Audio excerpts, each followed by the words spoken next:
finance conversations. This is the 56th episode of the Merging Life and Money Show, and I am super excited to be here today with you. For those of you who do not know me, I am your host, Marie-Jo César. I help professional women bridge the gap between life and money by teaching them the relevant financial skills and knowledge they need to take control of their money, manage their finances, and understand that they can live their best life with the money they have. Thank you for joining in today. And if you are watching the replay, make sure to type #replay in the chat and leave me some comments and questions. Welcome, and welcome. I come to you live every Thursday at 5 p.m. Pacific Standard Time to share valuable information about how to achieve financial wellness and live your life with means and meanings.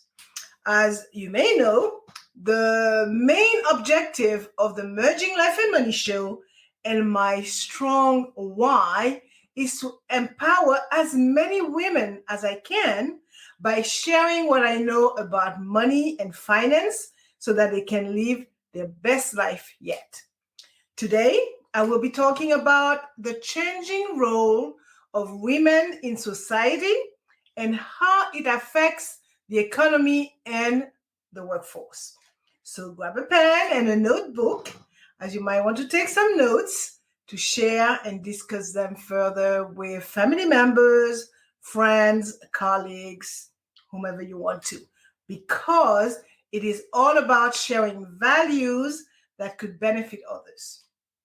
So if you have any question whatsoever, make sure to type them in the chat. And if you want to talk to me directly, I will share my information with you a little later in the show. Let us start.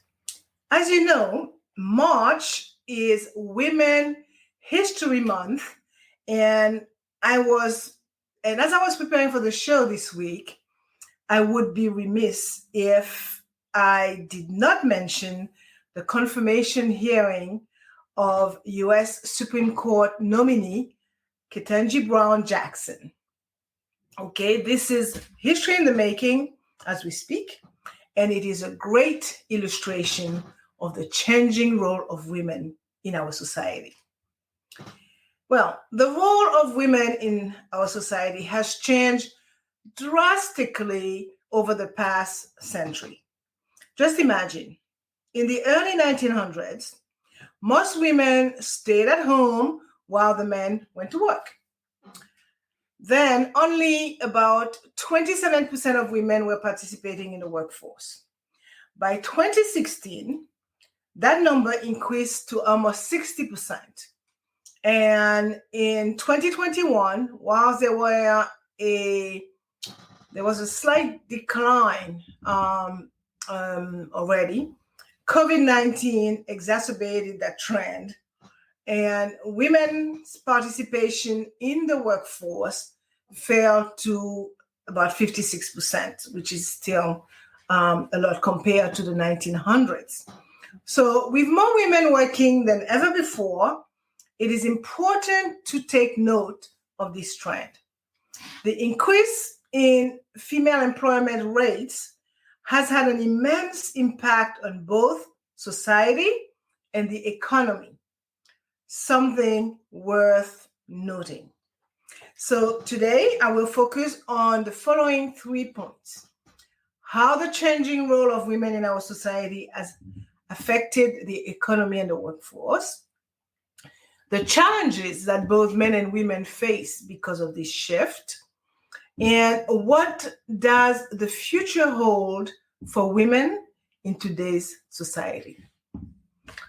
I have been thinking a lot about this lately, about all the changes in the role of women and how it affects our economy and how it affects the labor force. I would say that while women have come a long way in the last few decades, there is still a long way to go. In many parts of the world, believe it or not, women are still not seen as equal to men. And it is very difficult for women to get the same opportunities and pay as their male counterpart. As I mentioned in previous shows, too often women have to deal with a number of gender-based stereotypes and expectations. Let's look at the first point for today's show: how the changing role of women in our society has affected the economy and the workforce. Women has always been an important part of society, okay? And their role has changed drastically over time. Furthermore, this progressive shift continues to have an unquestionable positive impact on the economy and the workforce. So, in the past, women were largely responsible for unpaid work such as childcare and housework. And now, with more women working, we've seen an increase in productivity and a decrease in unemployment. Additionally, women are now contributing more to the economy than ever before.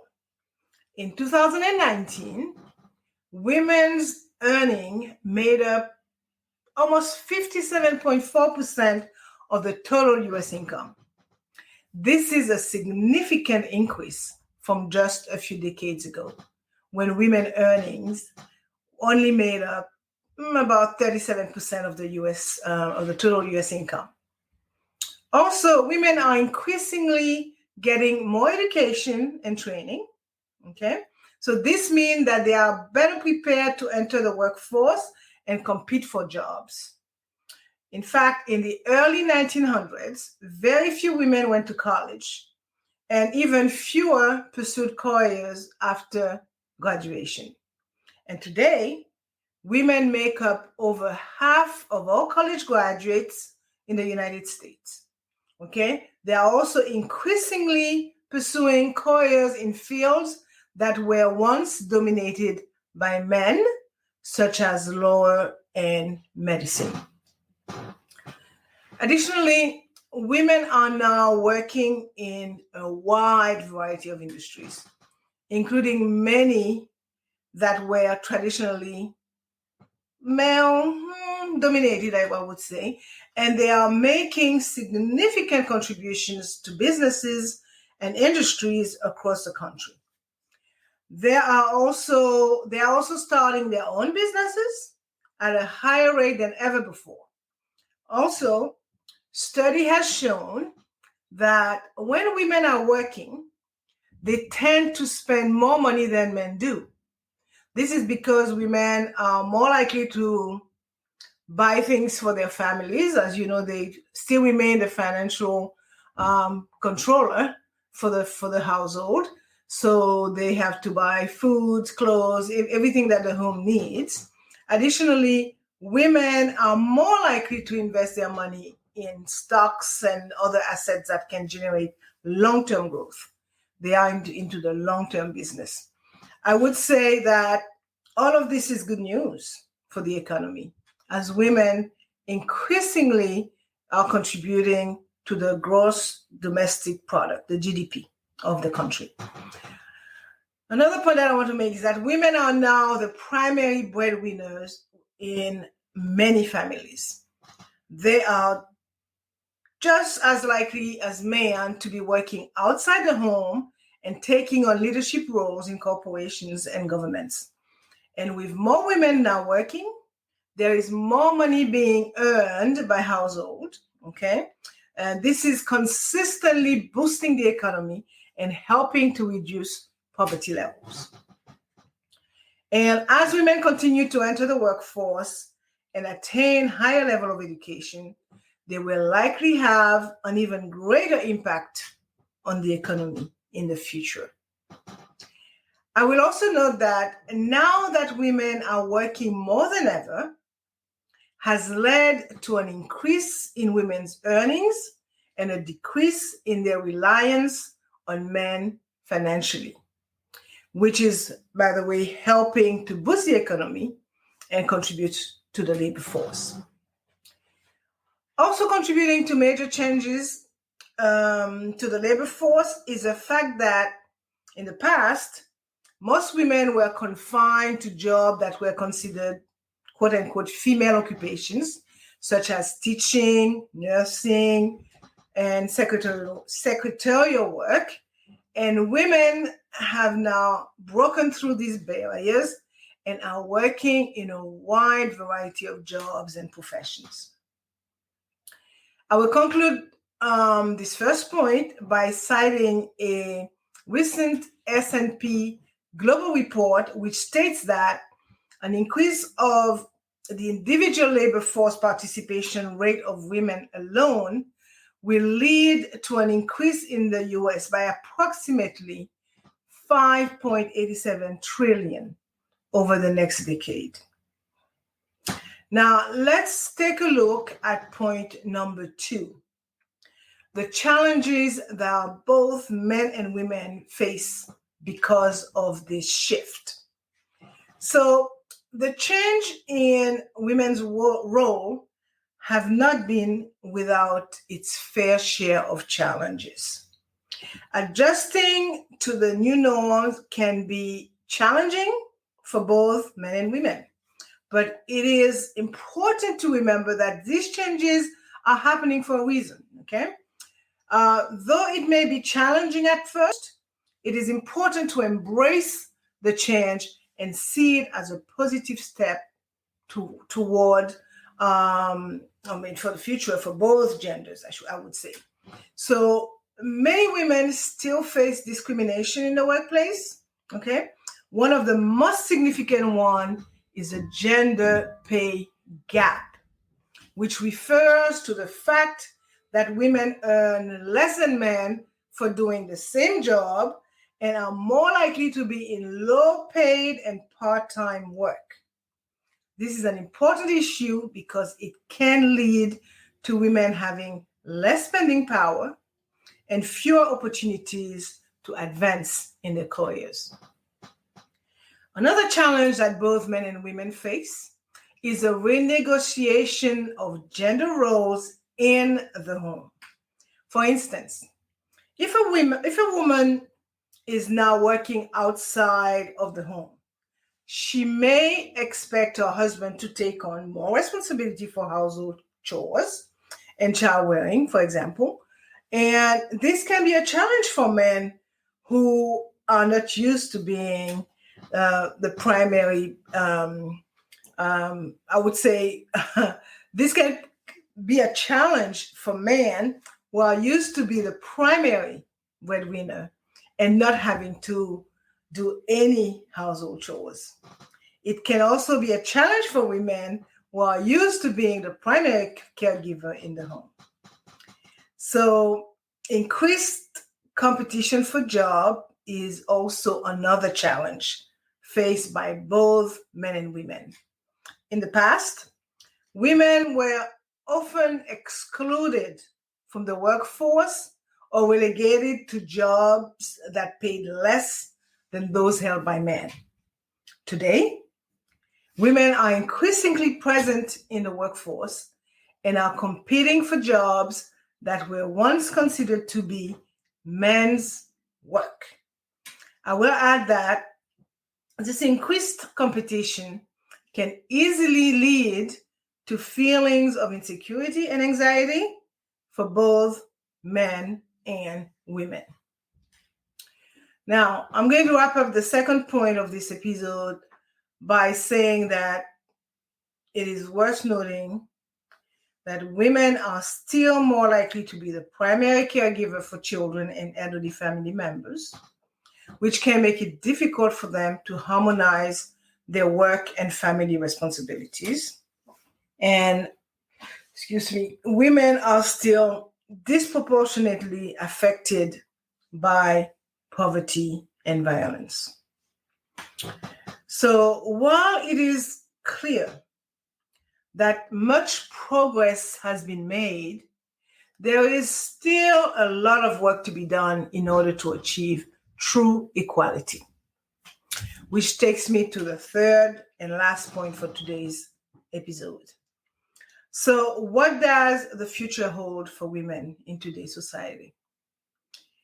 There is no doubt that women have made great strides in recent years. They have shattered glass ceilings, jackhammered concrete ceilings, and have proven that they are just as capable as men in a variety of fields. However, there is still more work to be done in terms of equality. Here are some things that, in my opinion, the future holds for women in today's society.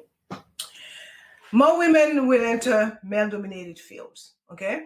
There are still many fields that are dominated by men, such as science and technology. However, more and more women are beginning to enter these fields and are demonstrating that they are just as capable as their male counterparts. Another point is that more women will become leaders.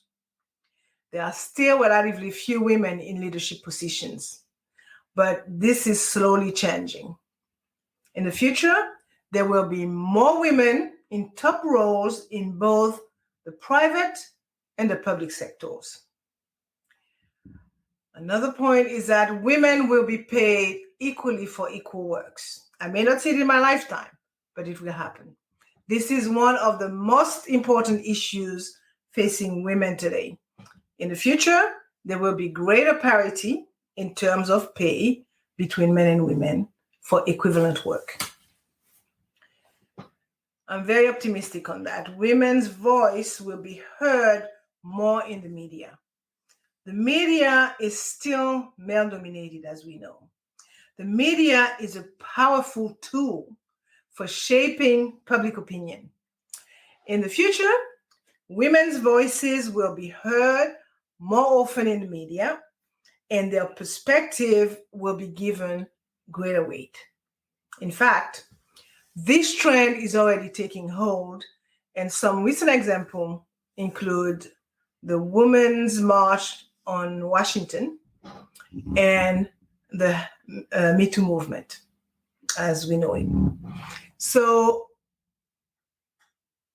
as more women become involved in media production, their unique insight and viewpoints will become increasingly important.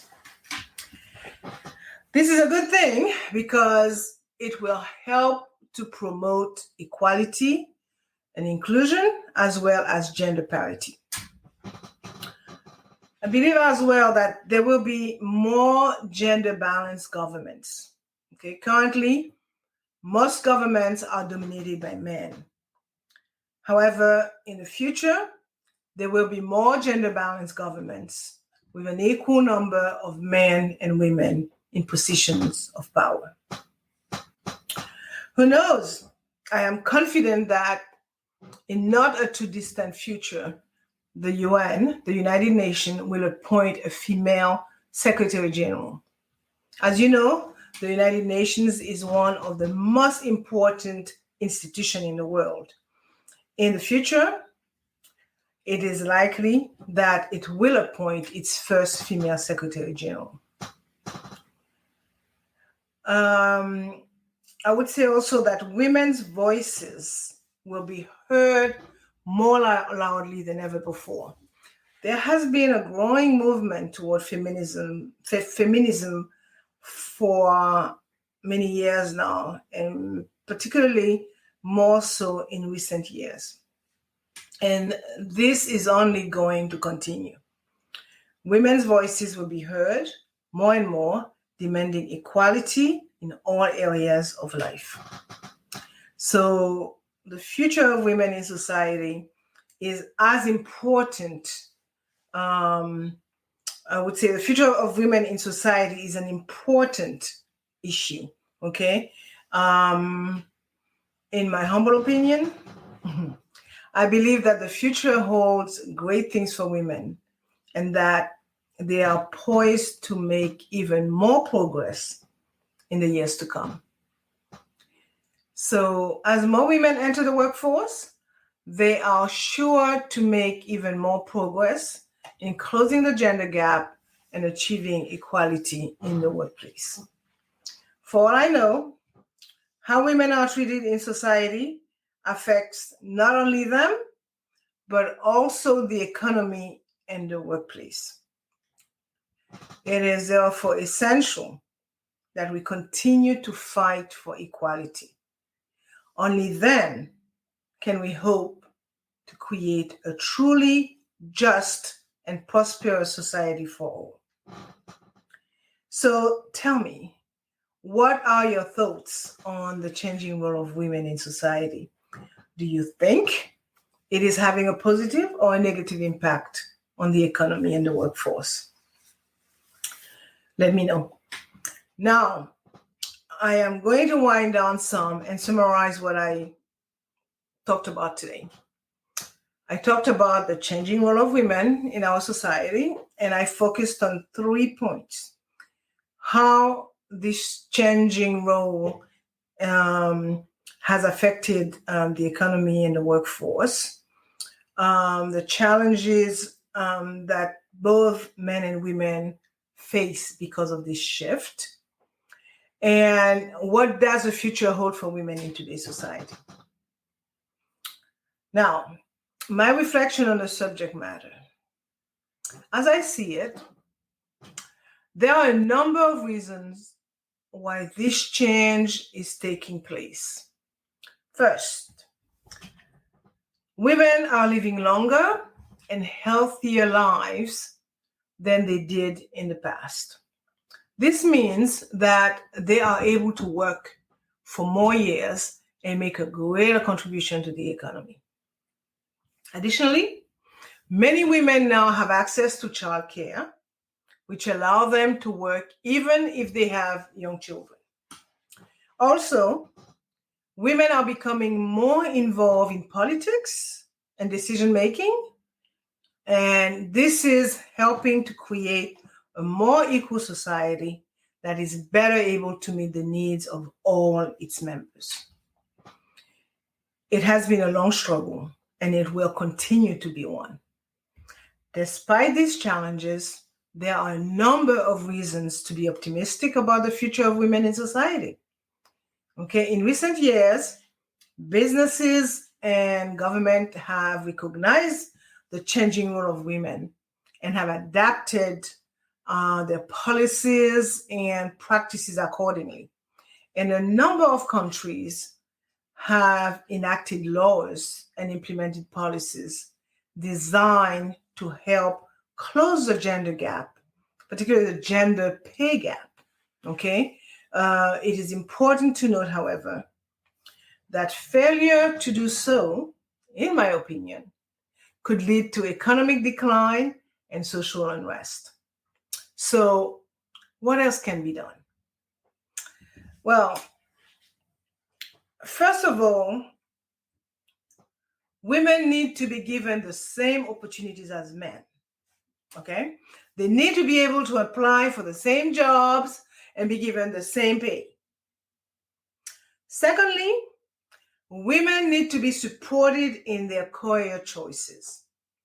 This means providing them with adequate childcare and flexible working arrangements. Thirdly, we need to change our attitude towards women in the workplace.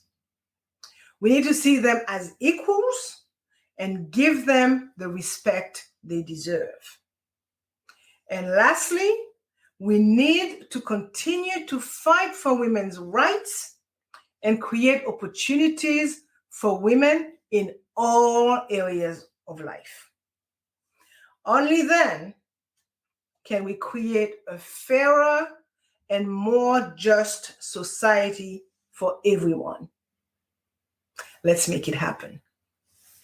As you know, I like to end the show with a quote, and today I am going to quote the late Madeleine Albright. Mrs. Albright passed on yesterday, 23rd of March. And it reads, "Our collective experience has shown that when women have the power to make their own choices, good things happen. Madeleine Albright was actually the first female Secretary of State in the United States history.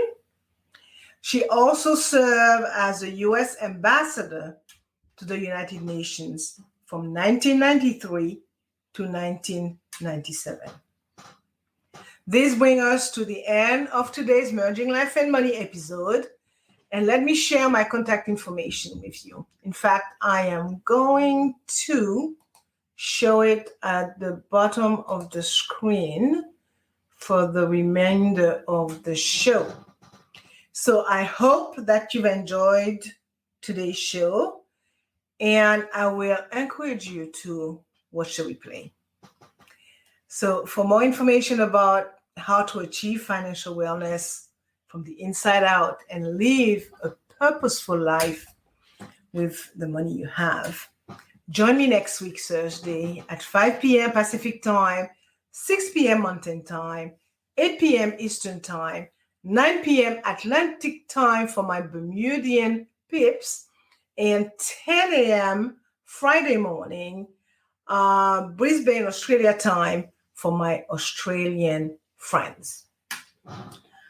Thank you for being here today on the Merging Life and Money Show. I am your host, Marie-Jo César. I will be back again next week. Until then, continue merging life and money. Bye for now.